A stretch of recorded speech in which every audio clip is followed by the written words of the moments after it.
Hello friends, welcome to our channel Gyan Gali. आज इस video में हम लोग डिस्कस करने वाले हैं उबार कहानी के एमसीक्यूज़ को। ठीक है। और आपको ये भी बताना चाहेंगे कि ये वीडियो जो है वो इम्पॉर्टेंट है जेएसएससी सीजीएल एग्ज़ाम के लिए और उन तमाम एग्ज़ाम के लिए जहाँ पर इस टॉपिक यानी कि सोन माटी की पहली कहानी उबार के क्वेश्चंस आएंगे या उनके सिलेबस में ये है। ठीक है। तो लेकिन अभी फ़िलहाल स्पेशल अगर हम देखें तो ये सीजीएल के एग्ज़ाम में यानी जो स्टेट लेवल का सीजीएल है उसमें ये पूछे जाने वाले हैं। ठीक है। तो आपको पता ही होगा ये सोंद माटी, ठीक है, क्या है कि जो सोंद माटी बुक है जो हमें सिलेबस में गद्य भाग में पढ़ना है। ठीक है। तो सोंद माटी वाली जो हमारा बुक है उसकी पहले नंबर की कहानी उबार है। ठीक है। और इसी तरह से और भी 9 और कहानियाँ, टोटल 10 कहानियाँ और 31 कविताएं इसमें हैं। ठीक है। तो हम सारे एमसीक्यूज़ को देखेंगे, जो भी इंपॉर्टेंट एमसीक्यूज़ बनते हैं यहाँ पर हम देखने वाले हैं। ओके, तो आइए पहले क्वेश्चन से स्टार्ट करेंगे। हमारा पहला क्वेश्चन है उबार कहानी केकर लिखल लागे। उबार जो कहानी है वो किन की लिखी हुई है। आपको याद ये भी रखना चाहिए कि जो सोंद माटी किताब है उसके जो लेखक है वो बाकी जो 10 कहानियाँ होंगी कौन कौन सी कहानियाँ हैं वो भी आपको पता होना चाहिए। और जिससे क्या होता है कि कभी पूछा जा सकता है कि सोंद माटी में मतलब कौन सी कहानी नहीं है, तो आपको वो 10 कहानी ज़रूर पता होना चाहिए। साथ में जो 31 कविताएं हैं अगर एक बार आप सरसरी नज़र से उसे भी ध्यान में रखेंगे तो वो भी आपके लिए बहुत बेनिफिट होगा, क्योंकि पूछे जा सकते हैं। क्योंकि सोन माटी किताब भी पढ़नी है तो मे भी अगर कुछ ऐसे क्वेश्चंस आ गए तो आपको ये चीज़ें करके रखनी चाहिए। तो हमसे पूछा गया है कि उबार कहानी के लेखक कौन है यानी किसने लिखा है। पहला है चित्तरंजन महतो यानी कि चित्तरंजन महतो ने लिखा है। दूसरा विनोद कुमार है, उन्होंने लिखा है। बीएन औदार ने लिखा है या फिर पंचम महतो ने लिखा है। तो उबार कहानी को किसने लिखा है, तो जिन्होंने सोंद माटी पुस्तक को लिखी। ठीक है, कौन, तो नाम है उनका विनोद कुमार। दूसरी आती है उबार कहानी कौन किताबें संकलित है, किस किताब में संकलित है। तो अभी हमने डिस्कस भी किया।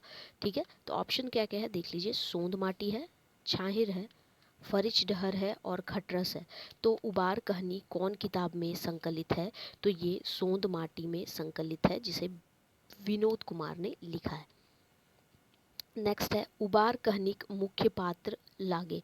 उबार कहानी अगर आप लोगों ने पढ़ा है तो आप लोगों को पता होगा उसके मुख्य पात्र कौन है। झबरू है, मंगरू है, सुकरा है, सॉरी सुकरू है या फिर बुधना है। तो कौन है, तो आपको पता है कि उबार कहानी का जो मुख्य पात्र है वो झबरू है। ठीक है। और झबरू के बारे में आप लोगों को पता होना चाहिए कि ये एक किसान होता है, टुटपुंजिया किसान होता है लेकिन बहुत हिम्मत वाला रहता है। ठीक है। और साथ ही साथ क्या है कि इसके 3 बच्चे होते हैं। ठीक है। एक का नाम रहता है, पता होना चाहिए आपको, बिहारी। ठीक है, क्वेश्चन बन सकते हैं तो बिहारी बनते ही हैं बिहारी। और कौन हो सकते हैं, और एक थी इसकी बेटी, 2 थी। ठीक है, परबतिया। ठीक है, बिहारी, परबतिया और एक मिनट। ठीक है, बिहारी, परबतिया और कौन है, तो बिहारी हो गया, परबतिया और एक थी सुगिया। ठीक है, क्या नाम था, सुगिया, परबतिया। ठीक है, परबतिया, सुगिया और एक क्या भी बताया, बिहारी, उसका बेटा रहता है। तो ये 3 आपको ध्यान में रखने हैं। ठीक है। और ऐसे भी क्वेश्चन आ सकते हैं कि उसके परिवार में कुल कितने बेकैद थे, मतलब कितने व्यक्ति उसकी परिवार में, कितने फैमिली मेंबर कितने थे टोटल। ठीक है। तो 5 होते हैं। एक तो पहले तो 3 इसके बच्चे, उसकी पत्नी, ठीक है, और उसकी वो खुद झबरू। तो कुल मिला के 5 लोग हो गए। अब कोई बोलेंगे कि उसकी दादी भी मतलब रहती है। ठीक है, लेकिन उसकी दादी नहीं रहती, उनका बस एक बार जिक्र होता है कि उसने आशीष दिया था, तो वो हो सकता है, और ऐसा कुछ नहीं था। ठीक है, तो 5 लोग। चलिए, तो 3 कहानी, तीन तीन क्वेश्चन हम लोगों ने देख लिया। ओके, चौथा क्वेश्चन देखेंगे, फोर्थ नंबर का क्वेश्चन है कि उबार कहनिक पात्र नाय लागे। अभी जिस मैंने बताया कि नहीं है, ये भी पूछा जा सकता है कौन सी कहानी नहीं है और कहानी के नहीं है। ओके, तो पहला है झबरू, बिहारी, गणेश बाबू और जंगली। तो देखिए झबरू का जिक्र मैंने किया, बिहारी का भी किया, तो ये दोनों तो हैं, नहीं है कौन, तो गणेश बाबू भी इसमें है एक कैरेक्टर, जंगली जो है वो नहीं है। ठीक है, जंगली आपकी जो इसकी दूसरे नंबर की कहानी आप पढ़ेंगे, सेकंड वाली इसी सोंद माटी की, यानी जिंदगी की डुआनी, तो उसी में जंगली एक पात्र होता है, जो मुख्य पात्र होता है वही है। तो यानी कि ये उबार कहानी का पात्र नहीं है। नेक्स्ट क्वेश्चन देखिए, उबार कहनिक पर जरुआ पात्र लागत। पर जरुआ पात्र लागत, पर जरुआ मतलब पर मतलब दूसरा, ठीक है, और जरुआ मतलब जड़ने वाला, यानी पर जरुआ यानी कि दूसरे को देखकर जलने वाला जो होते हैं, पर पे जलने वाले वो पर जरुआ होते हैं। तो इस कहानी में पर जरुआ पात्र कौन है? ऑप्शन है गणेश बाबू, महेश बाबू, बीरू और ईसोभे। तो इसका राइट आंसर क्या हो जाएगा? तो इसका राइट आंसर जो है वो हो जाएगा ये सभी, यानी गणेश बाबू, महेश बाबू और बीरू, ये तीनों जो करेक्टर है, यानी इनमें से सभी वो परजरुआ यानी दूसरों को देखकर जलने वाला पात्र हैं।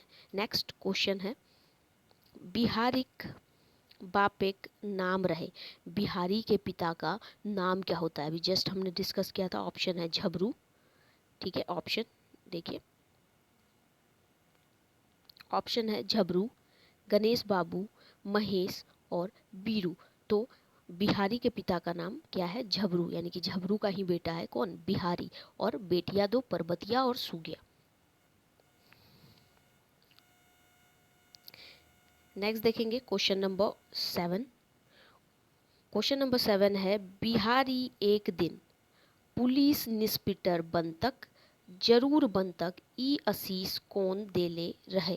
यानी कि बिहारी जो है वो पुलिस इंस्पेक्टर, निस्पिटर, जो लोग सही से उच्चारण नहीं कर पाते, प्रोनाउंसिएशन नहीं कर पाते, तो कुछ ऐसे हमारे जैसे दादा दादी हैं तो कुछ इंग्लिश के वर्ड को थोड़ी अलग तरीके से वो बोलते हैं, तो इस आई थिंक इस टाइप से ही इंस्पेक्टर को निस्पिटर रूड बना दिया गया इस वर्ड को, ऐसे आम मतलब वो बोले होंगे।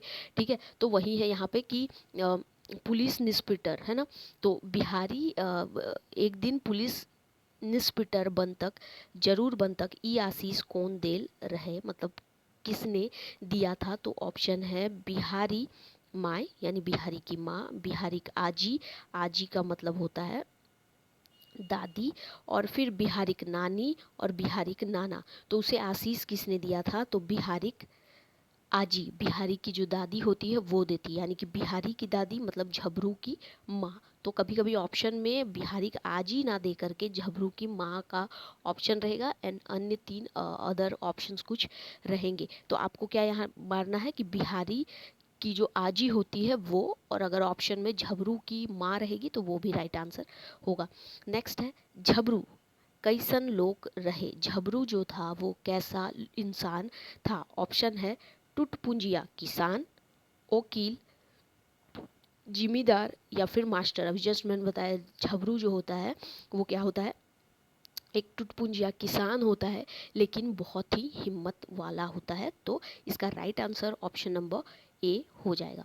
नेक्स्ट है, बिहारी पढ़े में कैसन रहे। बिहारी जो होता है यानी झबरू का बेटा, वो पढ़ने में कैसा होता है? ऑप्शन है साधारण, क्या साधारण होता है, तेज होता है, ढेर तेज होता है, या फिर कमजोर होता है? तो इसका राइट आंसर क्या हो जाएगा? इसका राइट आंसर हो जाएगा ढेर तेज। ठीक है, वो बहुत ज़्यादा तेज होता है। और ठीक है, तो इस कारण से आगे आपने कहानी में पढ़ा होगा कि वो सफलता भी पाता है और फर्स्ट डिवीज़न से अपने एग्ज़ाम को पास भी करता है।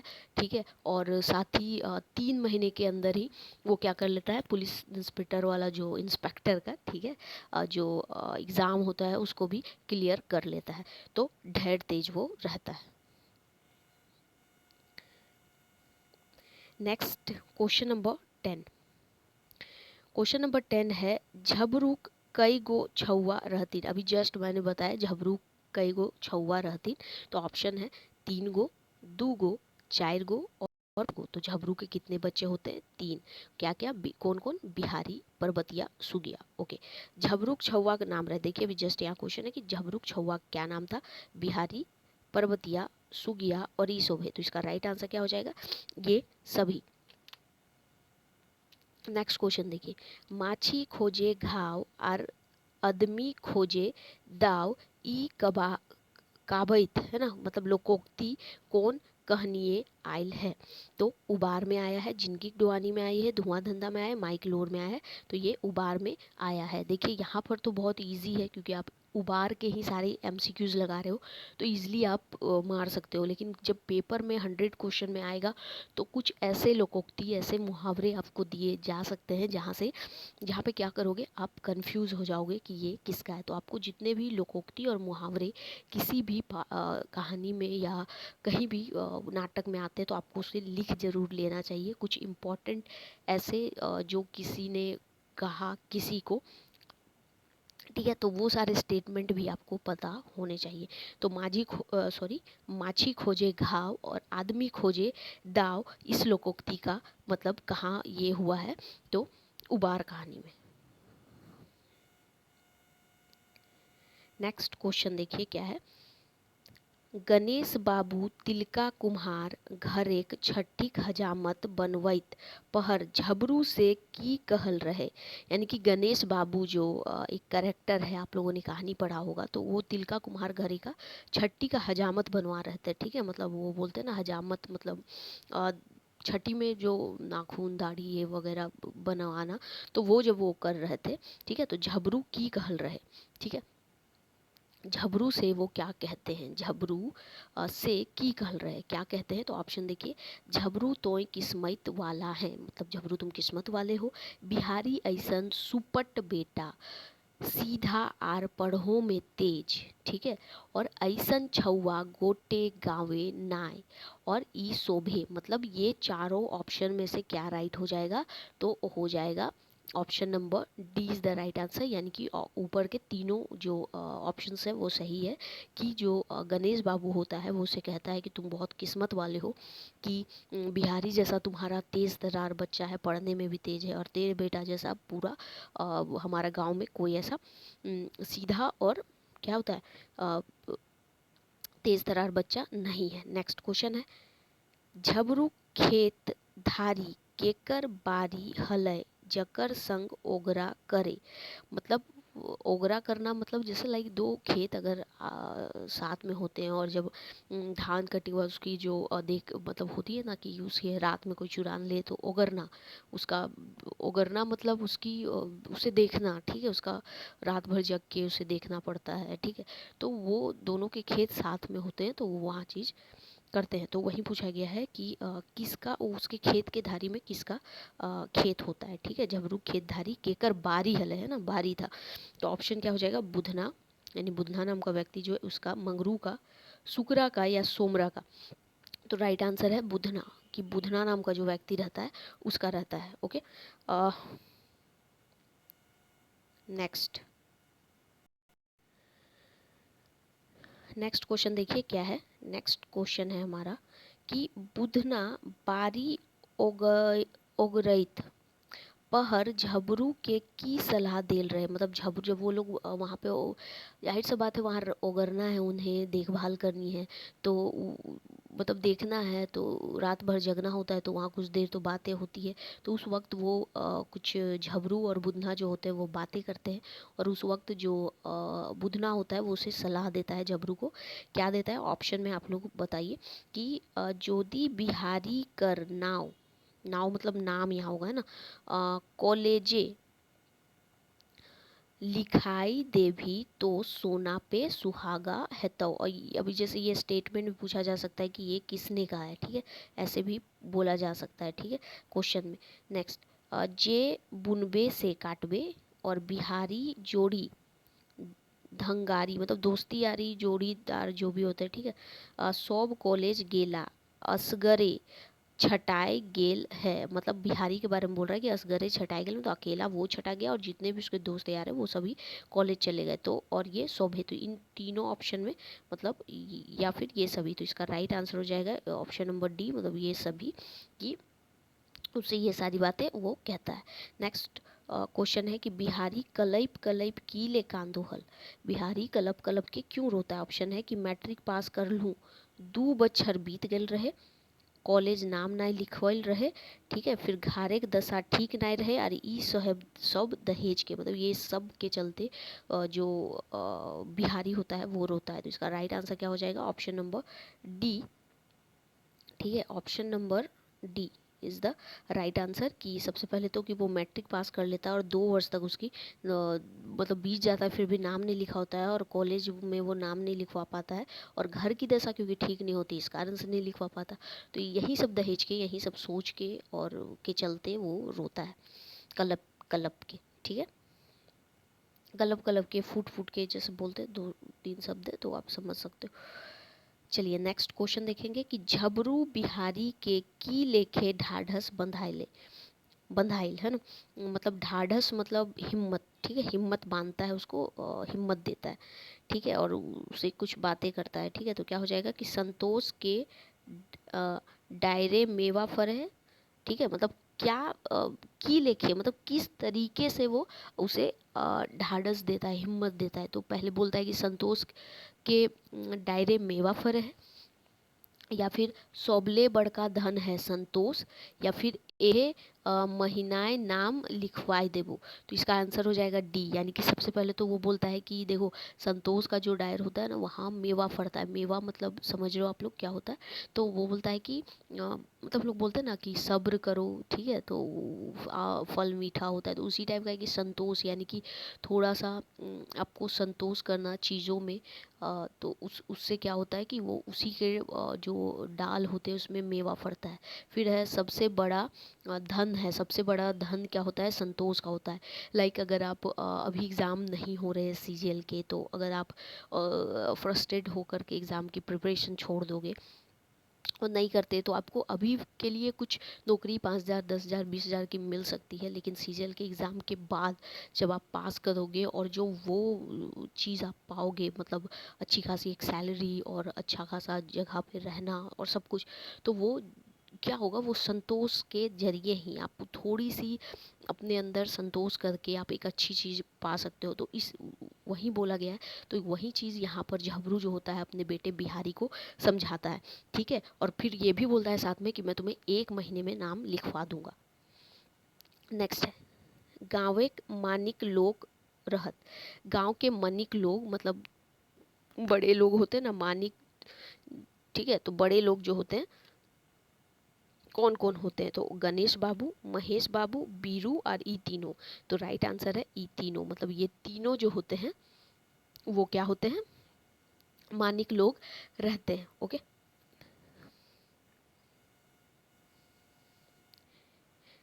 नेक्स्ट देखिए, नेक्स्ट है क्वेश्चन नंबर 19, ई तीनों कर स्वभाव रहे, इन तीनों का स्वभाव जो है वो कैसा रहता है, ठीक है, इन तीनों का स्वभाव कैसा रहता है। तो पहला है घूरपेच, मतलब घूरपेच करने वाला रहता है, फसाई के एक के चार करे वाला रहता है, या फिर दोसर के बाढ़ देखल ना जाए, मतलब दूसरे का बढ़ना देखा नहीं जाता, और ई शोभे गुला रहे। तो इसका आंसर हो जाएगा डी, मतलब ये इस तीनों का काम क्या था कि पहले तो ये लोग जलता था दूसरों को देख करके, घूरपेच काम करना होता है, समझ लो घूरपेच क्या होता है। फिर फसाई के एक के चार, मतलब दूसरों से ऐंठना, ठीक है, और दूसरे को अभी बोला ना, बढ़ना देखते नहीं थे, जलने वाला ये लोग काम था। नेक्स्ट, झबरू के मिलान चरावैत देख के गणेश बाबू कहल रहे, मतलब झबरू अपना मिलान जो होता है, मतलब जानवर जो होते हैं, ठीक है, तो उसे जब चरा रहा होता है, ठीक है, चरावैत देख के गणेश जो बाबू होते हैं, ठीक है, याद रखिएगा गणेश बाबू ने कहा था, महेश बाबू ने, ध्यान में रखिएगा। तो गणेश बाबू की कहल रहे, तो पहला कि तोय तनी संभर के मिलान खोले रे, खोल ले कर, ठीक है, और दूसरा तोर बरद, बरद मतलब समझ रहे हो क्या होता है? बरद मतलब बैल जो होता है ना वो, उसे ही कहते हैं, ठीक है। तो बरद जो होता है हामर गहूम खाई देल रहू, ठीक है, मतलब खा गया था। और क्या होता है, नाय चेतले तो कानी हाउस ढुकाई के एक के चार लेबो और ई सभे कहल रहे। मतलब गणेश बाबू जो होता है वो जो अपना, जब वो डागर को चला रहा होता है, डागर मतलब क्या बोलते हैं, जानवर सब को मिलान को मतलब, तो उस वक्त क्या बोला था कि देखो तुम थोड़ा संभल करके जो अपना मिलान है, डागर है, ठीक है, मिलान को, ठीक है, तो उसको संभल करके खोलो। और तुम्हारा जो बरद था तो वो क्या किया था कि मेरा हमर गहूम खाए दिल रहो, ठीक है। और बोलता है कि अगर चेतावनी तुमको दे रहा है, अगर नहीं माने ना तो तुम्हें क्या बोलता है कि ये मैं कानी हाउस, कानी हाउस क्या होता है, कानी हाउस मतलब एक तरह का जानवर का जेल होता है, ठीक है। वहाँ पर जैसे अगर कोई किसी का लाइक, किसी पहले गांव में क्या होता था कि मान लो कहीं कोई चर गया, ये किया, और उसका मालिक अगर उसे ऐसा नहीं संभाल रहा है, उसे नहीं पकड़ता, तो उसे खानी हाउस में ले जाके रख देते थे। फिर आपको जुर्माना देना पड़ता था, फिर तब जा करके आप वहाँ से छुड़ा करके अपने जानवर को लेकर आ सकते थे, ठीक है। तो एक तरह से ये जानवरों का जेल होता है, ठीक है। तो ये सभी जो है ना, इसका राइट आंसर होगा ऑप्शन नंबर डी, ठीक है। नेक्स्ट, नेक्स्ट को है कि बीरू कौन रहे, ठीक है। बीरू जो होता है वो कौन रहता है, तो बोड़ साहूकर कर बेटा रहता है, महाजनी कारबार करवैया रहता है, लोग के फंसवे वाला रहता है, या फिर ई सभी गुलन रहे। तो ये सभी रहता है, ठीक है, ये सभी है, यानी कि पहला तो बड़ा साहूकार का बेटा रहता है, और महाजानी जो कार होता है, सॉरी कारोबार होता है लेन देन का, वो करता है, और लोगों को फंसाने वाला काम भी ये करता है। नेक्स्ट, झबरू बरद के गणेश बाबूक गहूम खेते, ठीक है, कोने खोली के हाइक देलथिन। मतलब झबरू का जो बरद होता है उसको कौन, मतलब कौन होता है जो गणेश बाबू का खेत में जाके घुसा देता है। ऑप्शन है महेश और बीरू, झबरू अपने, गणेश अपने, और इनकर में कोई नहीं। तो महेश और जो बीरू होता है वो लोग ऐसा करते हैं। नेक्स्ट, गणेश बाबू गहूम खेते बरद के देखी के की करला। मतलब गणेश बाबू जब देख लेते हैं कि जो बरद है वो क्या कर रहा है कि उसके गेहूं के खेत को चर रहा है, ठीक है। तो फिर वो क्या करते हैं, जबरू को खूब गाली देता है गणेश बाबू जो होते हैं, या फिर बरद के कानी हाउस ढुकाई देल, मतलब उसे कानी हाउस में घुसा देता है उसके बरद को। और यहाँ मर्द मत समझिए, होके बरद है ये। उसका पंचायतों में केस कर देल, मतलब पंचायत में केस भी कर सकता है, और ये सब भी करला, ये तीनों करते हैं। तो राइट आंसर हो जाएगा ई सब करला, ठीक है। पहले तो गाली देता है, फिर जानवर कानी हाउस में घुसा देता है, उसका पंचायत में केस भी कर देता है। पहले का केस क्या होता है, गाँवों में पंचायत ही होता है, ठीक है। नेक्स्ट, नेक्स्ट क्या हो जाएगा आपका, ठीक है। देखिए नेक्स्ट क्वेश्चन क्या है, पंचायतेक केस मांझा मांझी कौन करल। पंचायत का केस जो होता है वो मांझा मांझी कौन करता है, मतलब बीच बचाव या ऐसे क्या बोलते हैं उसे, मांझा मांझी मतलब एक क्या बोल सकते हो, सहमति कराना, या फिर आपस में दो पक्ष को बैठा करके, ठीक है, सुनना, वो कौन करता है। तो बीरू, महेश, गणेश, और एकर में कोई ना है, तो जो बीरू होता है ना वो करता है, ठीक है। नेक्स्ट, नेक्स्ट क्वेश्चन क्या है, बीरू मांझा मांझी करे ले की ले अगवैला। वो मांझा मांझी यानी कि सहमति कराने या फिर दोनों पक्षों को बात कराने का जो मतलब वो किस लिए अगवाता है इस चीज़ में। तो दुयो देने से बाह बही लूटे ले, या फिर सांपों मर जाए यार लाठियों ना टूटे पड़े, और झबरू निसाफ दिखावे खातिर, झबरू निसाफ दिखावे खातिर 20 गो रुपया झबरू से घूसो ले रहे और ई सब खातिर। तो इसका राइट आंसर क्या हो जाएगा, इन सभी के चलते वो झबरू जो होता है वो मांझा मांझी करवाता है, ठीक है। नेक्स्ट, पंचायत कहाँ बैसल, ठीक है, पंचायत जो होता है वो कहाँ बैठता है, अखाड़ा में बैठता है, स्कूल में बैठता है, या हेड टोला जो होता है उसका बोरगाछ के छाहिर में होता है, या फिर महेशकर घर में होता है। ठीक है, तो इसका राइट आंसर क्या हो जाएगा, ऑप्शन नंबर सी, हेड टोला करके जो जगह होता है वहाँ का बोरगाछ का छाया में इन लोगों का ये होता है, क्या बोलते हैं उसे, पंचायत। ओके, ठीक है। नेक्स्ट, नेक्स्ट क्वेश्चन देखिए क्या है, पंच कौन कौन रहला, पंच जो होता है वो कौन कौन रहता है, बीरू और महेश, सूरज और देवा, दिनेश और सुरेश, या फिर एक कर में कोई ना है। तो महेश और जो बीरू होते हैं, ठीक है, बीरू और महेश जो होते हैं वो पंच होते हैं। ठीक है, ठीक है, चलो नेक्स्ट, फैसला में की हेला, फैसला जो हो जाता है लास्ट में तो उसमें क्या होता है, झबरू पर गुनाह उतरला, झबरू पे गुनाह उतरता है, 200 रुपये हरजाना लगाए दे हथिन, और डाइट के मेलान खोले ले मना कर हथिन, और ई सौभे गुला। तो इसका राइट आंसर हो जाएगा ऑप्शन नंबर डी, ये सभी होता है कि पहले तो उसको बोलते हैं तुम ही गुनहगार हो, और दूसरा उसे 200 रुपये का हरजाना भी लगाते हैं, और डांट करके बोलते हैं अब से अपने जानवरों को मत खोलना। नेक्स्ट, हरजाना दिए खातिर झबरू की करला, अब भाई हरजाना तो देना है, तो हरजाना देने के लिए झबरू क्या करता है, तो पहला घर वारी गहकी लगाए के 500 रुपये में, ठीक है, 500 रुपये में बेच देता है। डेटा आपको याद रखना है क्योंकि क्वेश्चंस पूछे जा सकते हैं। तो सबसे पहले 200 रुपये का जुर्माना लगता है, और 500 रुपये में ये अपना घरवारी गहकी लगा के बेच देता है, और 200 हरजाना दे है, ठीक है, और 300 में बिहारी के कॉलेजे नाम लिखवाए दे, ठीक है, और ई शोभे। तो इसका राइट आंसर हो जाएगा ऑप्शन नंबर डी, हरजाना दिए खातिर झबरू क्या करता है, तो सबसे पहले कि क्या करता है, देखो डायरेक्ट अगर ऐसे क्वेश्चन नहीं पूछे इस का एमसीयू में ऐसे बनाए गए, लेकिन अगर हरजाना दिए खातिर झबरू की करला तो घर वारिक गहकी लगाए के 500 रुपया में वो क्या करता है, बेच देता है, घर वारी जो होता है उसको 500 रुपया में बेच देता है। अब बोलेगा 500 रुपया में उसने क्या क्या किया, तो 500 रुपया में 200 रुपया वो हरजाना देता है, हरजाना भरता है, और 300 रुपये जो होता है उसमें वह जो बिहारी होता है उसको कॉलेज में नाम लिखवा देता है। ठीक है, तो इस तरीके से आप इस क्वेश्चन को समझ सकते हो, एग्जाम में जैसे आएंगे वैसा समझ लीजिएगा। नेक्स्ट क्वेश्चन है, बाप मोरल बादे बिहारी के बीए कोने करवाले, मतलब कौन करवाता है बिहारी को बीए, बिहारी उसके पिता जो झबरू होते हैं वो मर जाता है। ठीक है, ऑप्शन है बिहारी माए घेचा का हंसुली बेची के बीए करवैला, और या फिर बिहारी के मामा करवैला, बिहारी अपने ट्यूशन करी के करला, या एकर में कोई ना है। तो इसका राइट आंसर है ऑप्शन नंबर ए जो होता है, बिहारी की माँ जो होती है वो अपने घेचे का हंसुली जिसे कहते हैं, ठीक है, उसे बेच करके बीए करवाती है।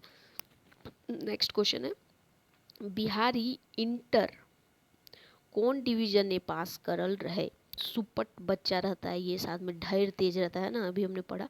तो बिहारी इंटर में कौन डिवीजन से पास करता है, ऑप्शन है प्रथम, द्वितीय, तृतीय और उत्तीर्ण होता है सिर्फ। तो इसका राइट आंसर है ऑप्शन नंबर ए, प्रथम, फर्स्ट डिवीजन से ये पास करता है। नेक्स्ट, बिहारी पुलिस इंस्पेक्टर कते दिन दिने बनल रहे, अभी हमने स्टार्टिंग में डिस्कस भी किया था कुछ क्वेश्चन के बाद। ठीक है, तो क्या कहता है कि बीए पास करल 3 महीना के बाद, 3 महीने के बाद करता है, साल भर बाद, 2 साल बाद, या कदियो ना। तो आंसर है ऑप्शन नंबर ए, जब वो बीए पास कर लेता है फर्स्ट डिवीजन से उसके 3 महीने के बाद वो क्या होता है, पुलिस इंस्पेक्टर की परीक्षा में पास हो जाता है और बन जाता है।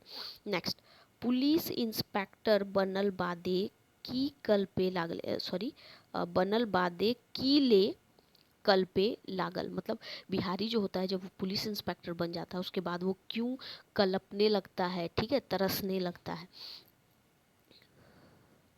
तो ऑप्शन है बाप जियत नाय रहे इसलिए, बापेक सपना पूरा हेले इसलिए, आजिक असीस पूरा हेले इसलिए, या शोभे कारण। तो इसका राइट आंसर हो जाएगा ऑप्शन नंबर डी, सभी कारणों से। पहले क्योंकि उसके पिता ने बहुत ही मेहनत से उसे पढ़ाया होता है, ठीक है। हम कहानी जब पढ़ते तो ही हमें पता चल जाता है, ठीक है। तो उस समय उसका जब वो पुलिस इंस्पेक्टर बन जाता है और जब उसका पिता जीवित नहीं रहता है इस कारण से, या फिर उसकी जो बाप का और आजी का जो सपना होता है वो पूरा हो जाता है इसलिए, और साथ ही आजी, देखो आजी और आशिक सपना, आशीष जो होता है वो पूरा होता है इसलिए। तो आंसर ये सभी है, डी नंबर, ठीक है। सही बात है, जब आप सफलता बहुत मेहनत के बाद हासिल करते हो और अगर उन्हें देखने के लिए कोई जो चाहते थे आपको कि आप सफलता करो वो नहीं है, तो मन कलपता है, कसोटता है कि आप क्यों नहीं उतना थोड़ा और कर लेते। तो होता है, इसलिए आप मेहनत करते रहें, सफलता जरूर मिलेगी आने वाले दिनों में, बस आपको तैयारी रोकनी नहीं है। तो ये हमने जितने क्वेश्चन बनते थे वो सारे यहाँ कंप्लीट कर लिए। कुछ और क्वेश्चन इससे बनेंगे, तो अब देखते हैं हम। ओके, तो इतने क्वेश्चन इससे बनते हैं कुछ, अगर इतने तो जितने भी बेसिक या डीपली भी जितना पूछा जाएगा उतना हमने डिस्कस कर लिया है। हाँ, ऐसे पूछा जा सकता है कि ये बात किसने कही थी, कि ठीक है, तो कि संतोष के डायरे में वाफर है किसने किससे कहा, ठीक है। तो कुछ स्टेटमेंट बेस्ड क्वेश्चन पूछे जा सकते हैं, जब अगर आप सेट मारोगे तो उसमें आप देखोगे किस किस टाइप के क्वेश्चंस बनते हैं, ठीक है। अगर आप पहली बार हमारे चैनल में आए हो, सब्सक्राइब नहीं किया है चैनल को, तो सब्सक्राइब जरूर कीजिएगा। और हमने 15 सेट वाला, ठीक है, टोटल 15 क्वेश्चन वाला, ठीक है, 15 क्वेश्चन के टोटल 50 सेट हमने डिस्कस किए हैं और हमारा प्लेलिस्ट में वो बनकर रखा हुआ है। तो आपने उसे नहीं देखा है तो देखिए और रिवीजन कीजिए। एक प्रैक्टिस सेट भी हमने डाल रखा है 100 क्वेश्चन का, तो उसे भी आप ज़रूर देखें, ठीक है। इससे आपकी प्रैक्टिस बहुत अच्छी हो जाएगी एग्ज़ाम के आते आते। हमारे पास अभी भी 3 मंथ्स, ठीक है, तो हमारे पास अभी भी 3 मंथ्स है। आप अच्छे से प्रिपेयर करो एंड आई थिंक आप बहुत अच्छी तैयारी करोगे। और जैसा इंस्पेक्टर ये बन गया, आप भी सीजीएल के कोई एक अच्छे पोस्ट में, जो जो पोस्ट आप चाहते हो वो ज़रूर मिले, और आप लोग के अपने रहते हुए मिले, ठीक है। क्योंकि हमें सक्सेस मिलती है, भले थोड़ी लेट से लगती है, मगर उसे देखने के लिए अगर कोई ना रहे तो उस सक्सेस की कोई भी वैल्यू नहीं रह जाती है, ठीक है। तो तैयारी रहे, ये मत सोचिए कि अगले आने वाले 5 साल के बाद हम मिलेंगे, पता नहीं वो भी लग सकती है ना कि अभी मेरे 25 साल ही हैं, ऐसे सोच करके, या 30 साल है, 5 साल और है, ऐसे भी वैकेंसीज यहाँ बहुत कम आती है। तो आपको इस बार पूरी ज़ोरदार कोशिश करनी है, और 3 महीने हैं तो अच्छे से पढ़िए, खोटा आप लोगों की बहुत अच्छी हो जाएगी। ओके, चलिए मिलेंगे हम नेक्स्ट वीडियो में। चैनल को सब्सक्राइब जरूर कर लीजिएगा, वीडियो पसंद आए तो इसे लाइक और शेयर जरूर कीजिएगा। मिलेंगे नेक्स्ट वीडियो में। Thank you for watching.